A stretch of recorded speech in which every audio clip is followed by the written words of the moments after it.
Kota Depok menyimpan jejak sejarah era penjajahan kolonial Belanda. Salah satunya cikal bakal sebutan Belanda Depok untuk orang Indonesia yang hidup sejahtera sebagai budak dari mantan petinggi VOC sekaligus tuan tanah Cornelis Kastelein. Berikut kami ajak Anda melihat jejak peninggalan kaum Belanda Depok.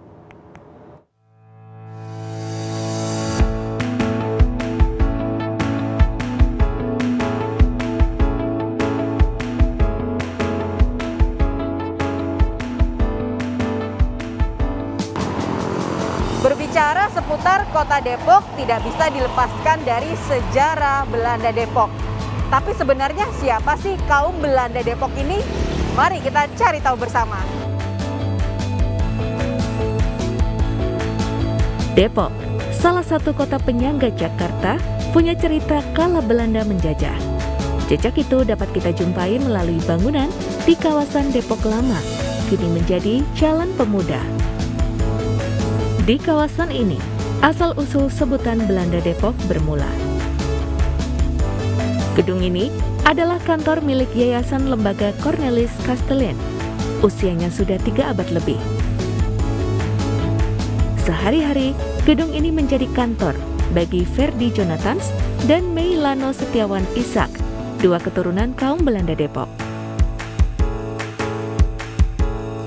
Dahulu gedung Yayasan Lembaga Cornelis Kastelein dibangun sang tuan tanah Belanda dan mantan petinggi VOC Cornelis Kastelein sebagai tempat tinggal seorang pendeta bernama Baprima Lukas pada 1713 silam.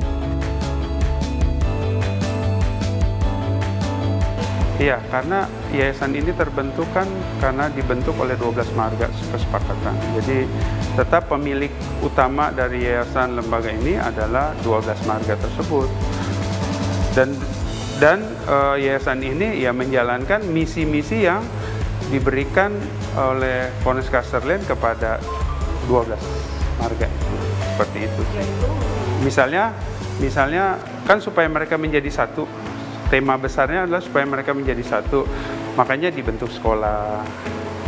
Kemudian juga yayasan ini membentuk rumah sakit, tapi cuma diserahkan pengelolaannya oleh pihak luar gitu ya. Kemudian juga ada kuburan supaya mereka menjadi satu, seperti itu sih. Cornelis Kastelein punya peran besar untuk kehidupan generasi pendahulu Ferdy Jonathans dan Meilano Setiawan Ishak. Kala itu, 1690-an, Cornelis Kastelein membeli 150 budak dari berbagai daerah di Indonesia untuk membuka lahan miliknya seluas 1.200 hektar lebih, kemudian dijadikan lahan pertanian dan perkebunan. Namun Cornelis Kastelein memperlakukan para budak secara manusiawi, kehidupan 150 budak sejahtera. Mereka diajarkan bahasa Belanda, disekolahkan, serta dibebaskan memeluk agama, walau Cornelis Kastelein beragama Kristen Protestan.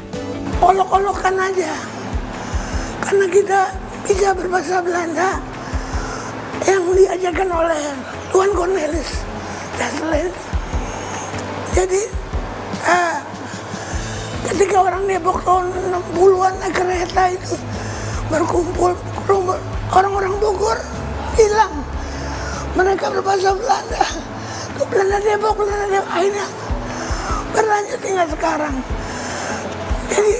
Jadi nggak ada kita nggak ada darah Belanda. Kita ini asli Indonesia.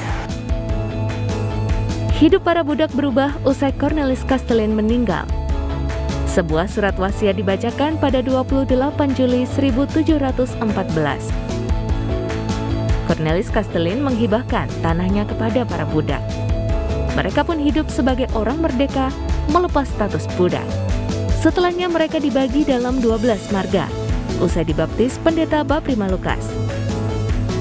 12 marga tersebut ialah Bakas, Ishak, Jacob, Jonathans, Joseph, Lawrence, Lun, Leander, Samuel, Sudira, Tollens, dan Zadok.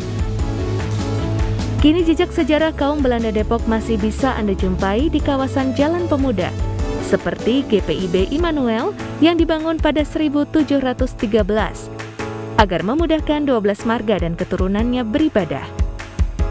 Selain itu, gedung Ebenezer dibangun 1837 yang dahulu sebagai balai pertemuan warga untuk merayakan Natal dan Paskah. Kini gedung Ebenezer menjadi gedung SMA Kasih. Dan monumen peringatan pembebasan perbudakan dibangun pada 1914. Monumen tersebut berada di halaman Rumah Sakit Harapan. Gedung yang masih tersisa sekolah SD Center. Kalau kita sebut sekolah SD Center, dulu European School, itu sekolah, istilahnya sekolah rakyat lah ya, gitu ya. Kemudian yang masih tersisa itu Rumah Sakit Harapan. Kemudian dulu itu kantor pemerintahan Kota Depok. Nah, di depan kantor itu ada namanya Rumah Presiden yang bisa kita masih lihat sampai sekarang. Kemudian Jembatan Panus yang didirikan 1907 itu juga masih berdiri sebagai cagar budaya. Kemudian bangunan yang masih tersisa ya kuburan.